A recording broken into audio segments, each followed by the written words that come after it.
All right, welcome back to our Becoming Your Best podcast listeners. So grateful that you joined us today. This is going to be a big deal for every listener that's listening today. And whether Alzheimer's or dementia has touched you directly in your family or indirectly, it will touch everyone in some form or fashion. And we have with us today one of the world's leading experts, Dr. Thomas Bird from the University of Washington, who, if I understand correctly, was with the University of Washington, Department of Neurology and worked in, the genetic side of it for more than 35 years, and just an amazing man. And for those listening, I don't know if you know this or not, but my mom passed away 3 years ago from early onset Alzheimer's.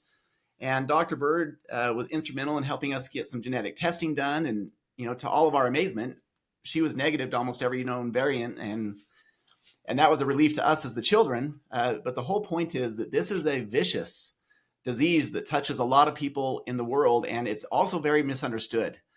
And this is why I'm so grateful that Dr. Bird has taken the time to be with us today, is to help, pull back the curtain a little bit on, what this all means to us and give us a little bit more understanding.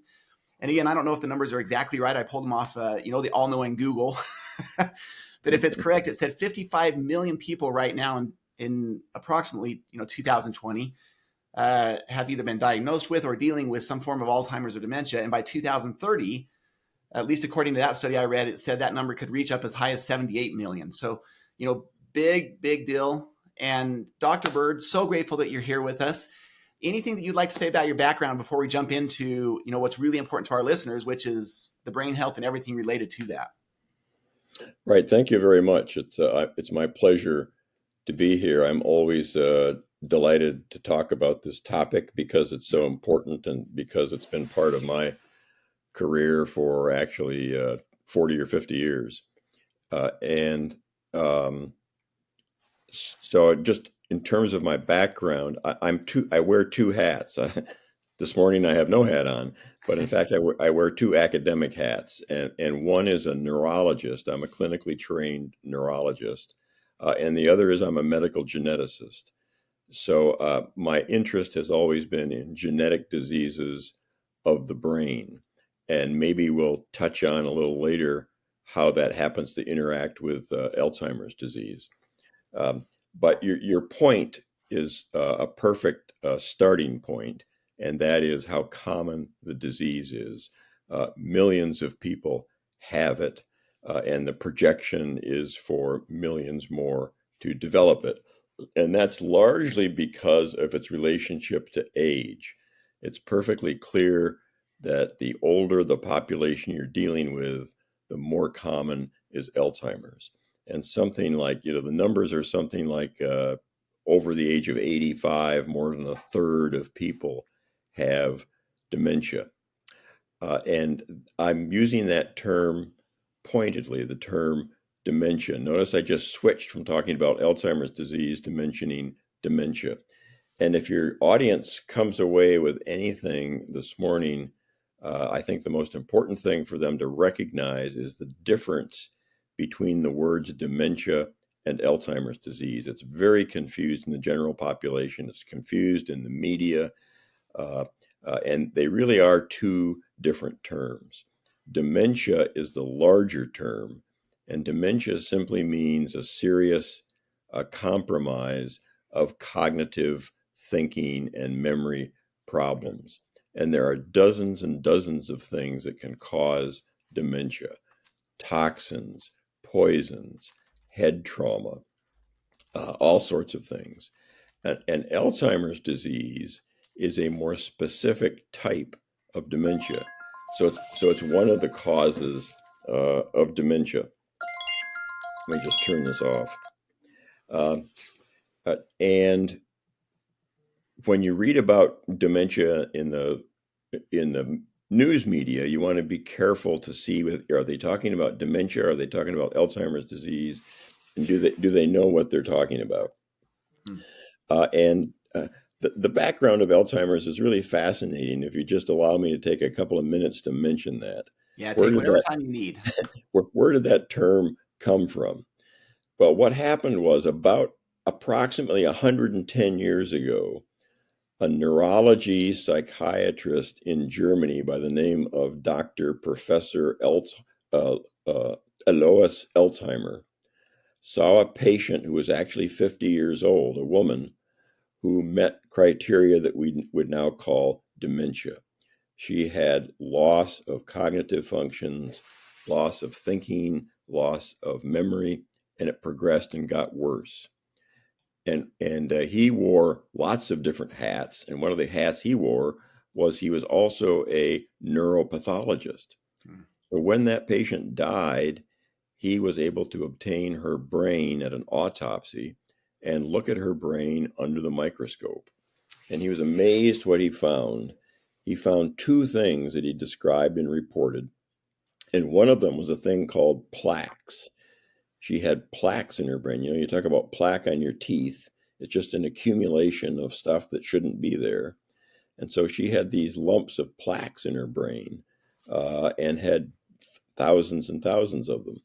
In addition to that, inside her nerve cells, inside her neurons, she had tangled material that shouldn't be there. And so they were in neurons, so he called them neurofibrillary tangles. And he reported that at one single person, one single case, and that became so famous that disease became known as Alzheimer's disease. And that defines the disease. It's a person who has progressive dementia. And when you look at their brain, they have these plaques and these tangles. And the major advances in science in the last 30 years has been to define what those plaques and tangles consist of. And it turns out that the plaques consist of a protein called amyloid. And if you follow the media on Alzheimer's disease, you'll see a lot of talk about amyloid. And the neurofibrillary tangles are composed of a protein called tau. And when you see, in the last few years, there have been almost monthly reports about attempts to treat Alzheimer's disease. And the approach they're taking is try to get rid of these two proteins in the brain. And so a lot of the approaches are called anti-amyloid approaches, and that's an attempt to remove or prevent the accumulation of these amyloid plaques in the brain.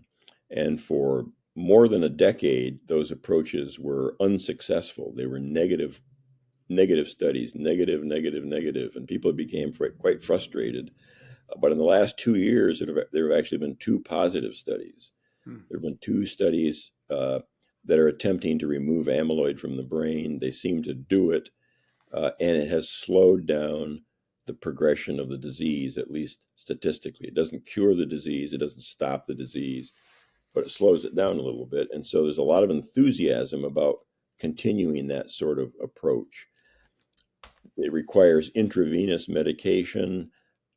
It's very expensive. And as I say, it doesn't cure the disease. So it's a long way to go, but at least it's a start.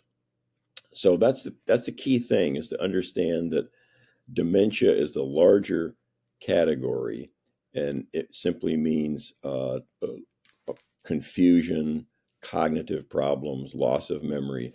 And Alzheimer's is one of those causes of dementia, and it's considered the most common cause of dementia, especially in the elderly.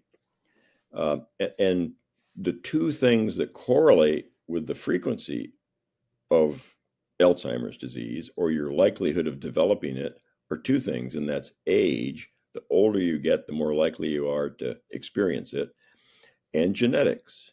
So the more people you have in your family who have had dementia, the more likely you are to also develop it. So there are strong genetic components to Alzheimer's disease, and they vary from being absolute, where if you have a mutation in a particular gene, you will get Alzheimer's disease, and you usually get it at an early age, meaning before the age of 65 or 70.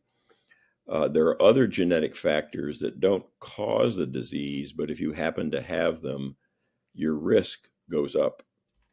And so those are fascinating pieces of what's known about the disease, and they hopefully will give us clues to ways to treat the disease.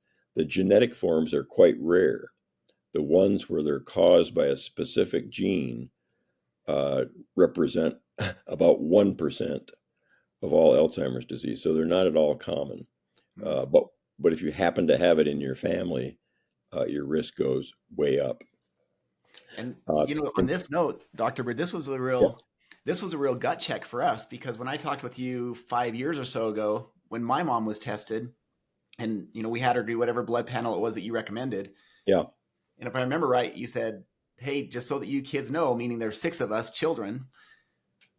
I'm pretty sure, based on her age, being in her early 50s, mid 50s, that she's going to test positive to this rare, genetic variation. And if she has that, there's a 50-50 chance that each of you children likewise have it. And if I remember the number right, you said it was something like a 95% predictor of early onset Alzheimer's. In other words, it's kind of like that death sentence you're referring to, yeah, very strong correlation. So we were going through my brothers and sister, who would want to get tested? I do, I don't, I do, I don't.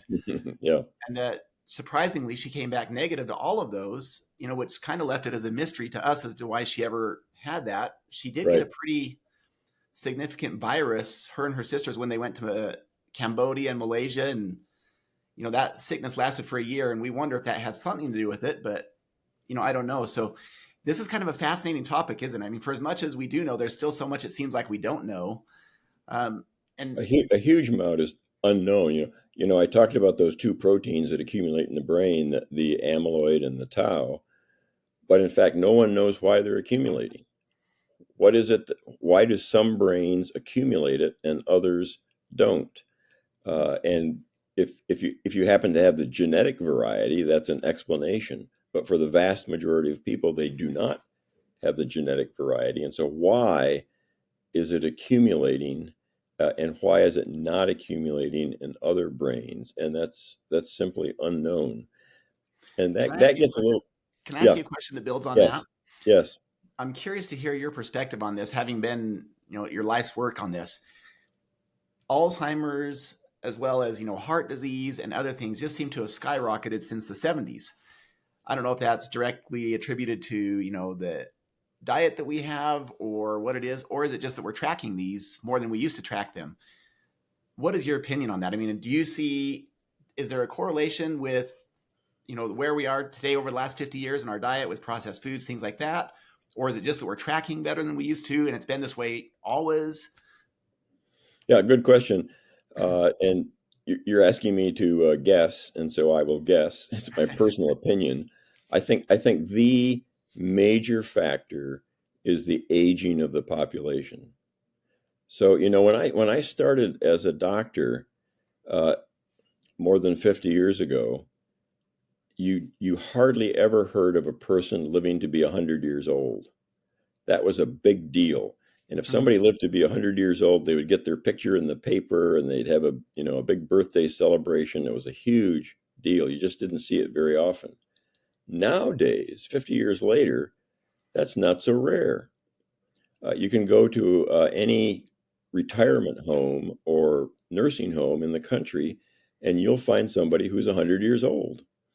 And that's because people are living longer. The average age of the population has gone up, and there's no question about that. The number of people over the age of 80 is much higher now than it was 20 or 30 years ago. And it's even going to be higher in the coming years. And I think that, certainly in terms of dementia and Alzheimer's, I think that's the number one issue. No one's really been able to relate it to changes in diet or processed food. I don't think that's the answer.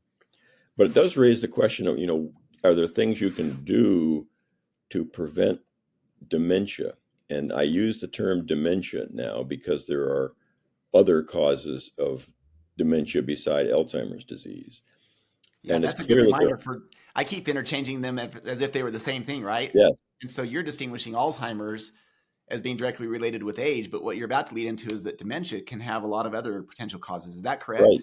right. So, in fact, there have been research studies that have shown that people who stop smoking and people who treat their high blood pressure and people who treat their high cholesterol and high lipids and people who exercise and people who have a good diet and people who stay mentally active have a reduced frequency of developing dementia. And it's quite clear that that is the case. And that's often said to be, well, they're reducing their incidence of Alzheimer's disease, but it may not be that they're actually reducing Alzheimer's disease. They're reducing other causes of dementia. There's something called vascular dementia, which is not Alzheimer's disease. It's problems with the blood vessels in the brain that are weakening and causing damage to the brain. That's called vascular dementia. And there's no question that that's related to blood pressure and diabetes and smoking.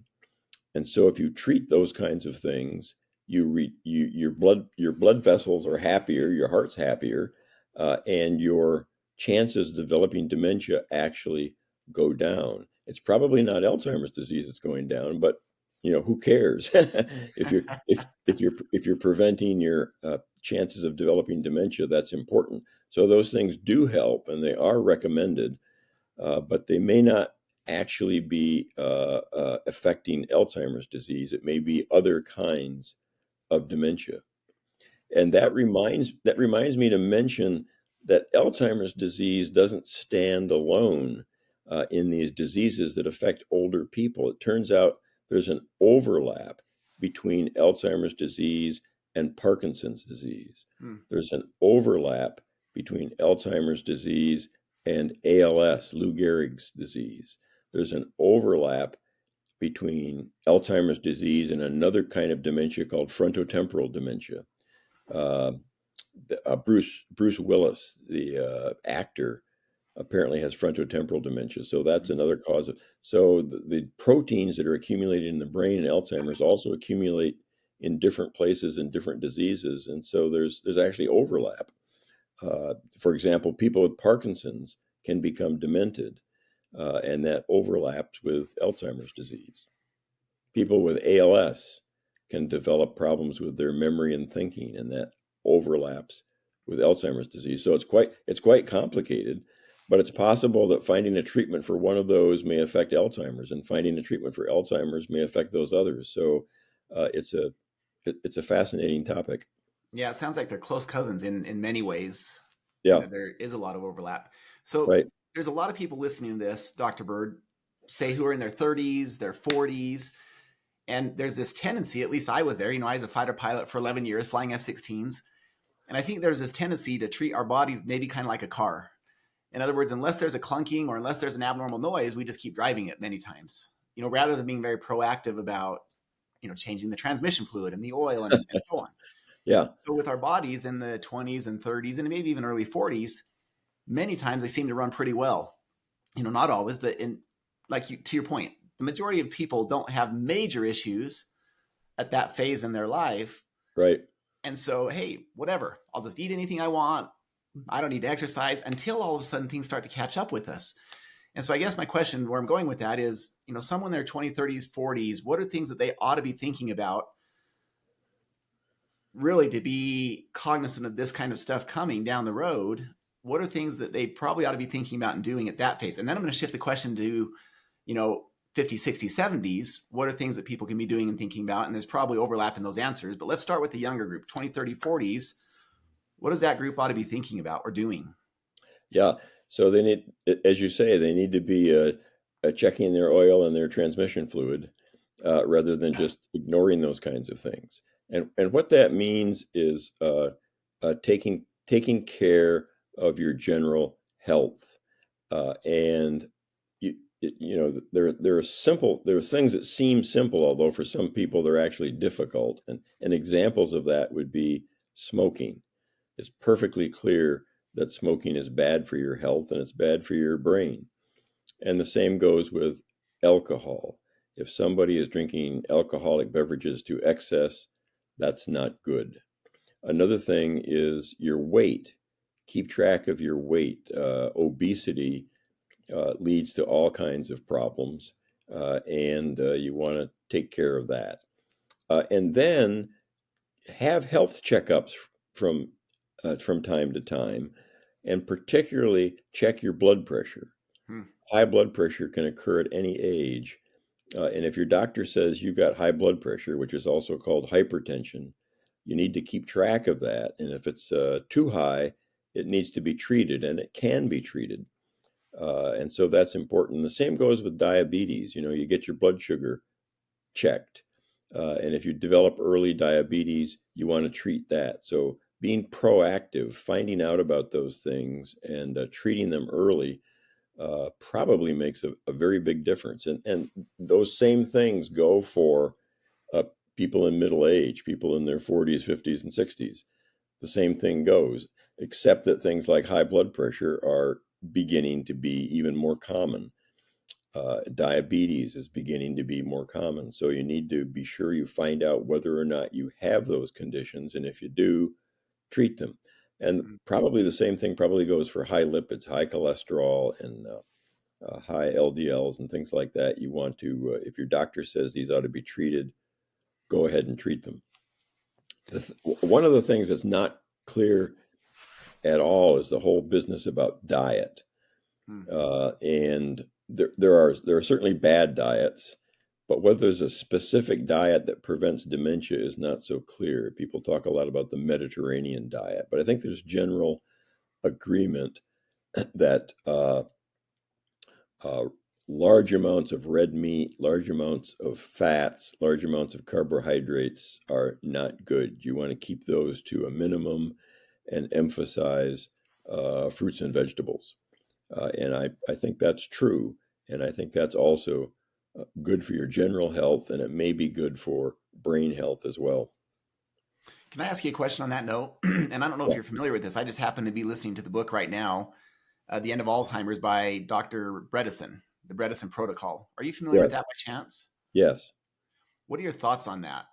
Well, I think he's actually talking about dementia, I and that think so, because that's where I'm going with this. On this yeah, discussion, and it sounds like what he's that really focused on is dementia. yeah, that's where it gets tricky. He'll use the term Alzheimer's disease, but the recommendations he makes are solid, good recommendations. But whether they actually uh, prevent Alzheimer's disease is not so clear. But I think they do lower your risk of developing other kinds of dementia, like vascular dementia. And I said, and as I said, who cares if you're lowering your risk for dementia? That's what you want to do. I'm not so sure it's affecting what we call Alzheimer's disease, but it is good to help you prevent other kinds of dementia, which is fine. So I'm really glad you've distinguished those. I mean, I've spent more than 1,000 hours probably just studying stuff related to the brain since my mom's diagnosis. Yeah, And even though I knew there was a difference, even this short conversation is even clarifying that more for me about how often we probably are overlapping and using those terms when we really shouldn't be. yeah, yeah. And so maybe here's a separate question. A lot of people are diagnosed with Alzheimer's now on the Alzheimer's side of it, not the dementia side. Is what can people maybe break this into a couple, and you can share your thoughts any direction you want on this, but I'm just going, where this conversation is taking us. Number one, how does someone look at their genetics if they want to? Because I realize this is a sensitive subject for some people. Some people don't want to know, right? If they have certain things. But others say, hey, I have the ApoE4, if I'm pronouncing that correctly, if I have the ApoE4 variation, maybe there are things I can do to offset my risk, or maybe there's not. I don't know. That's where my question is going with you. So, number one, um, where can someone look at these genetic tests and get them? And number two, on the Alzheimer's side of it, now the genetic side, are there things people can do to offset it? I mean, these things that we've talked about already, or is it just it is what it is, or is it a little bit of genetics/environmental? Does that make sense? Yes, it does, and so it's good that you mentioned ApoE. So that's a protein that's controlled by a gene. It's called the ApoE gene. It has to do with lipid metabolism in the body and in the brain. And it's been shown for quite a few years now that there are various genetic types of ApoE. And there's one that's called type 4. And if you happen to inherit type 4, your risk for Alzheimer's disease is a little higher. And if you inherit two copies of the ApoE4, one from your father and one from your mother, your risk for Alzheimer's disease is even higher. It's not 100%. It's not even 90%, but it is higher than the general population. And that test is available. Doctors can order it. People can actually have it done, in these 23andMe and genetic testing that you can get without a doctor's prescription.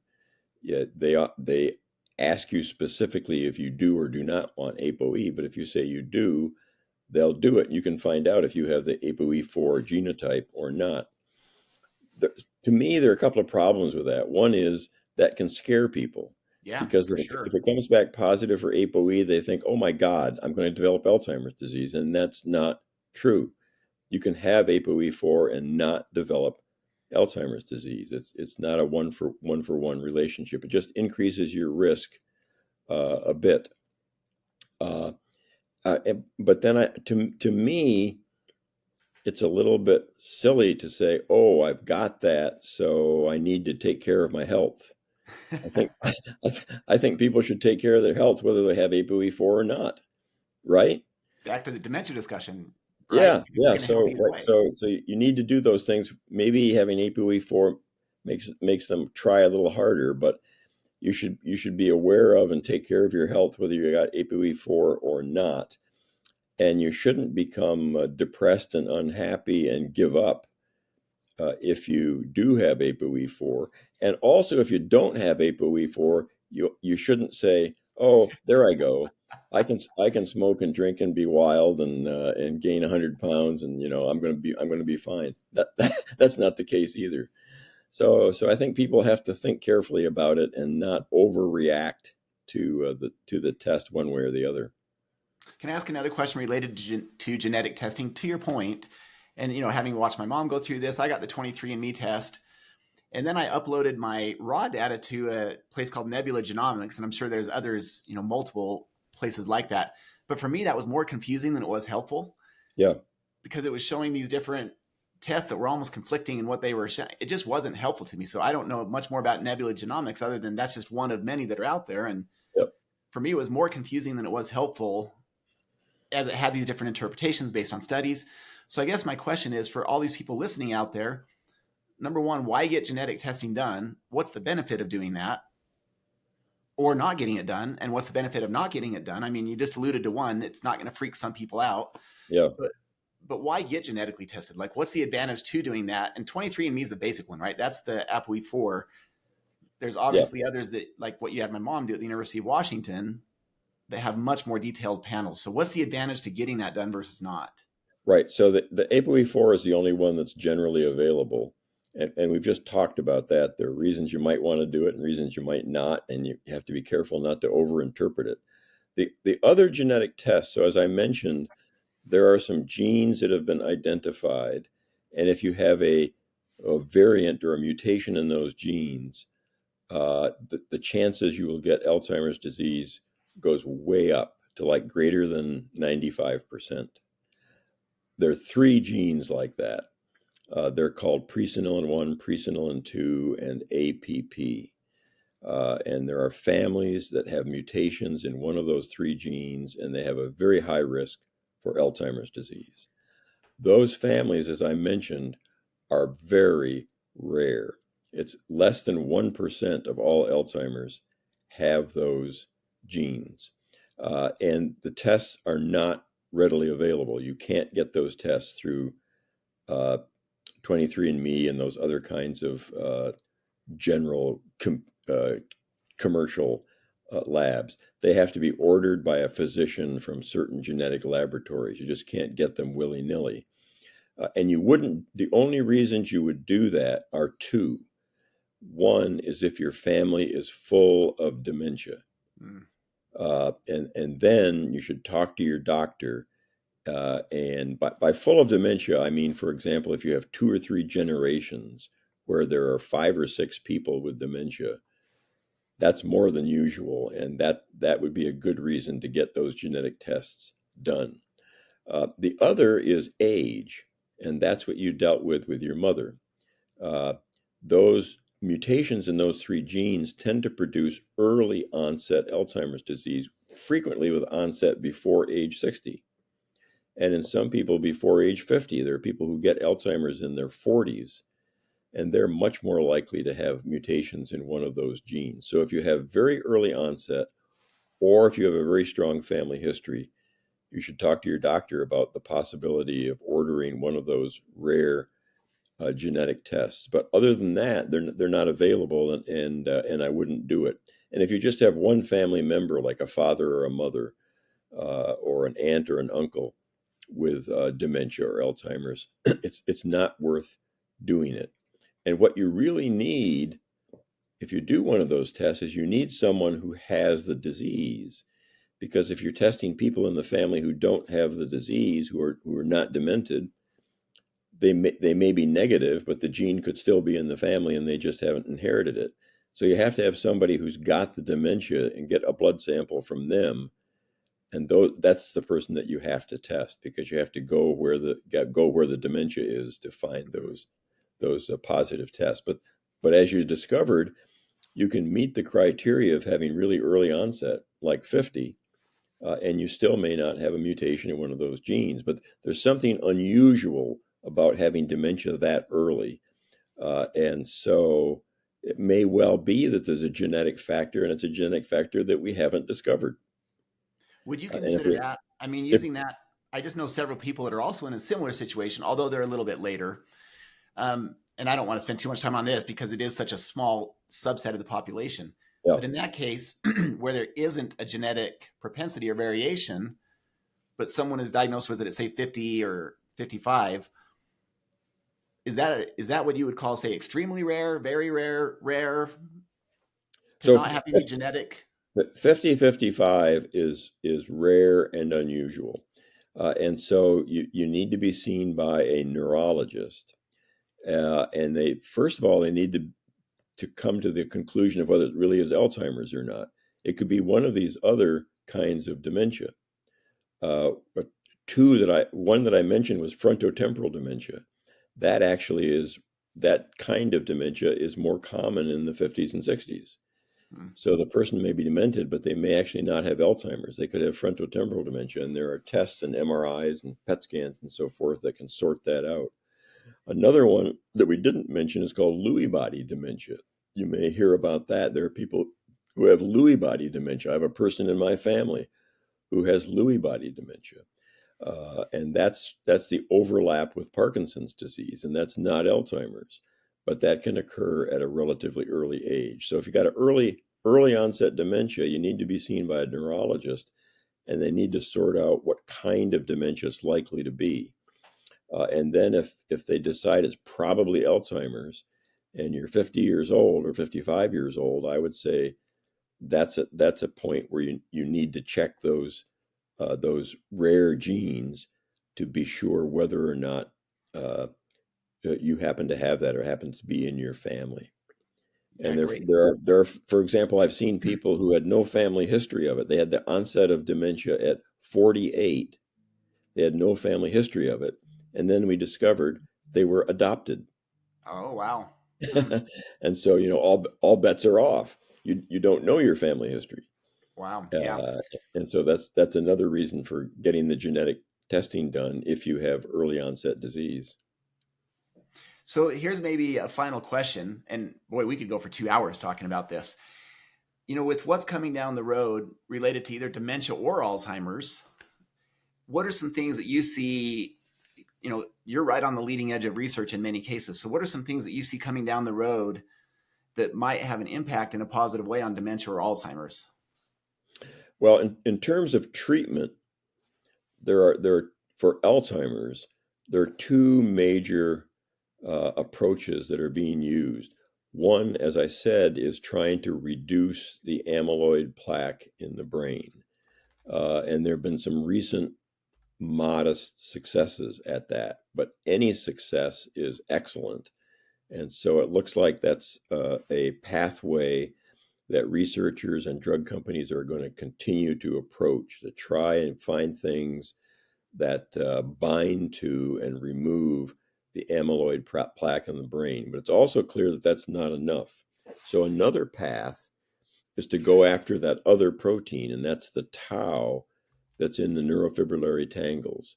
And the approaches to that are behind the are falling behind the amyloid approaches because those tau proteins are in the neurons, so they're harder to get your drug into the nerve cell. But the general philosophy is that it will take both kinds of drugs to take care of Alzheimer's. And the example is cancer. There are many kinds of cancer, for example, where the people do better when they have more than one therapeutic approach. Many people who are getting a treatment for cancer are getting, like 2 different cancer drugs, and they have a better chance of success than just one. Hmm. And it's likely that Alzheimer's is going to go that way. You may need to remove both the plaque and the tangle before you really approach success with the disease. And it also is possible that there are other degenerative processes in the brain that need to be attacked that people haven't even started to attack yet. And one of those is the Lewy bodies. That's another protein, and that accumulates sometimes in Alzheimer's, and you need to figure out a way to attack that. And there's even a fourth protein that probably people have never heard of. It's called TDP43, Hmm.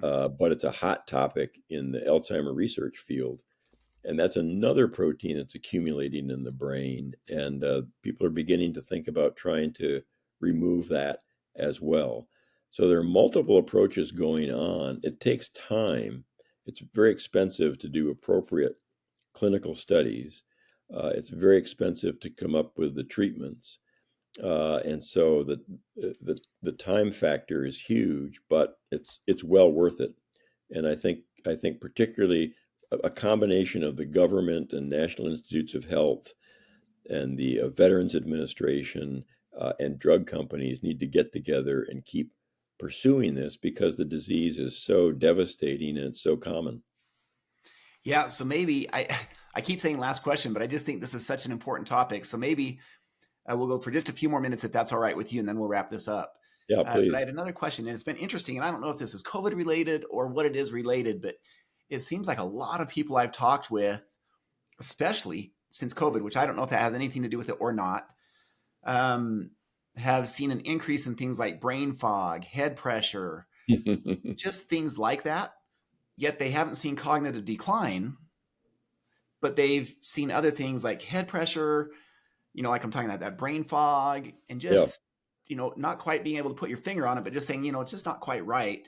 yeah, When you take a cognitive assessment, they're still okay in that arena. So right, for someone that falls right there, what would you suggest to that person? Since I know a lot of people are in that area right now. right. Well, if they've had COVID, that's something to think about because there's no question that you can get over the acute symptoms of COVID, but it can linger in some people for a long time. So that certainly can be a factor. And there's so many other things that can play a role, and you need to think about them and sort them out. And another is the medications or drugs that people are taking. They can have side effects, and those side effects can be to fog your thinking, fog your brain. And it sometimes can be surprising, things people take for they take for a runny nose or take for a sore throat or take, for example, to get to sleep at night. Mm. All of those kinds of things, over the counter kinds of medications, can fog the brain. And another thing that I can see happening is, like air pollution. We in the Seattle area, the last few summers, we've been inundated with smoke from forest fires. It's just been incredible. If you look at your phone and look at your air pollution index on your phone, we've had some very high indexes, and you can see the smoke in the environment. And you get out there and you start smelling that, and there's no doubt in my mind that can fog your thinking and fog your brain. So that I think there's things floating around in the air. There are kinds of air pollution that can do that too. And then all the you know your attitude and things like worry and anxiety and depression can also do that. And I think we're living through very difficult times. When you look what's going on in the political theater, You look what's going on in the Ukraine. You look what's going on in Palestine and Gaza. And you look what's going on in Syria. And, people see that and read it in the news every day. And I think that gets on people's minds. It gets on my mind, I know. And that can, I think that can cause a little brain fogging sometime. So I think there are multiple factors. And the other thing is aging. People, when you talk to your friends and neighbors, they're all older than they used to be.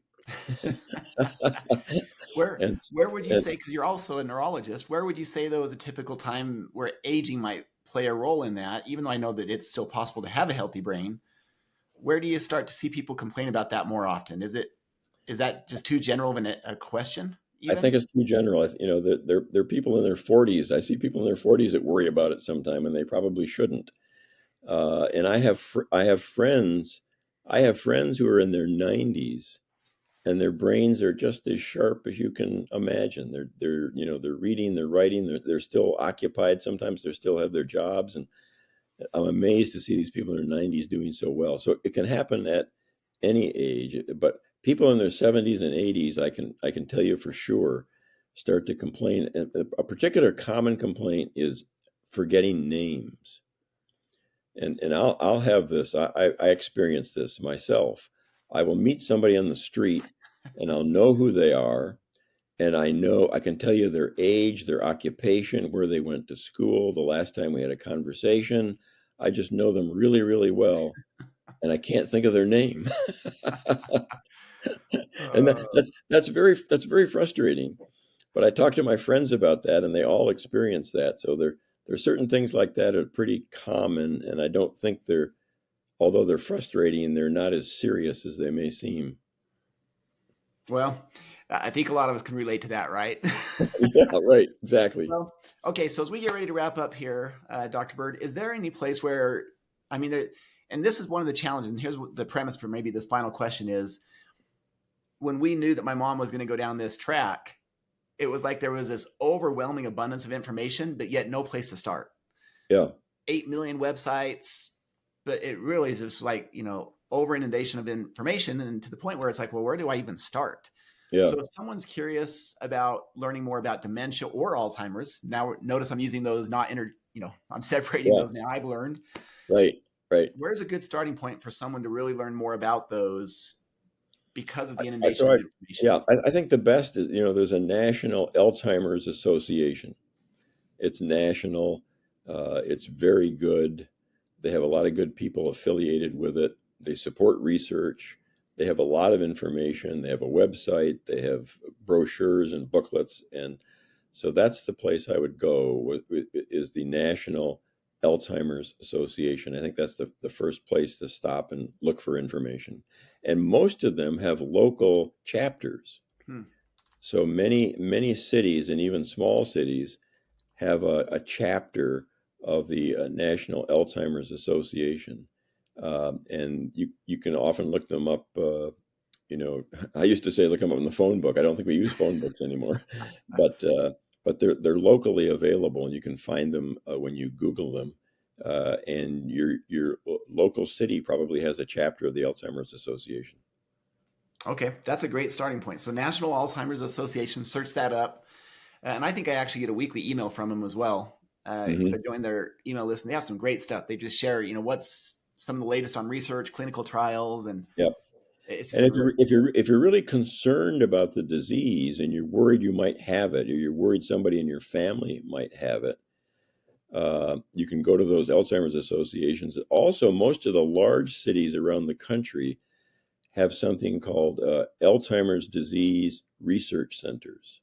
hmm. They're called ADRCs, Alzheimer's Disease Research Centers, and there are about 40 of them around the country. Most of the large cities have one. They're funded by the National Institutes of Health, and they are specifically there to see people who are worried about Alzheimer's disease, and also plug people into research projects. So Hmm. if you're in a fairly large metropolitan area, there's usually an Alzheimer's disease research center somewhere near you. So see, I'm so glad you shared that. Having spent more than 1,000 hours learning about the brain, I did not know about the research centers, Yeah, yeah. and looking those up. I've not even heard of that. So I'm going to look those up. I'm curious myself just to see what that looks like. But Yeah, for example, we have one here at the University of Washington in Seattle. Portland has one.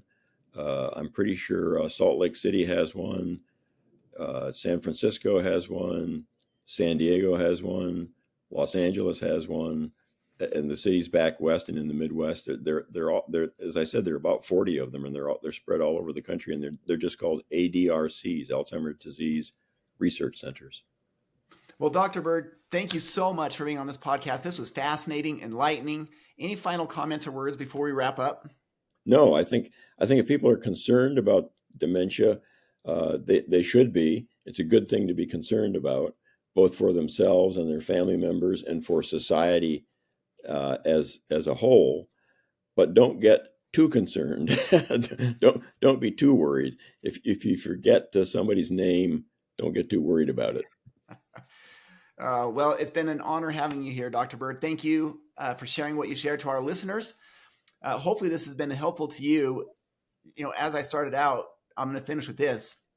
Everybody knows somebody that this has touched, whether directly or indirectly. And we know that this is a big deal. So, just being conscious of our brain health, our overall health, and a good reminder from Dr. Bird that there are so many things we can do. And, the research gives us a lot of hope. Yet right now, some of the basics that we hear about, exercise, to tie it back into our content, pre-week planning. Someone that does pre-week planning is more likely to make time for those things that are important. So Yeah. all of that to be said, Dr. Bird, thanks so much for being here. Our listeners, thank you. We hope you have a wonderful day and a great rest of your week.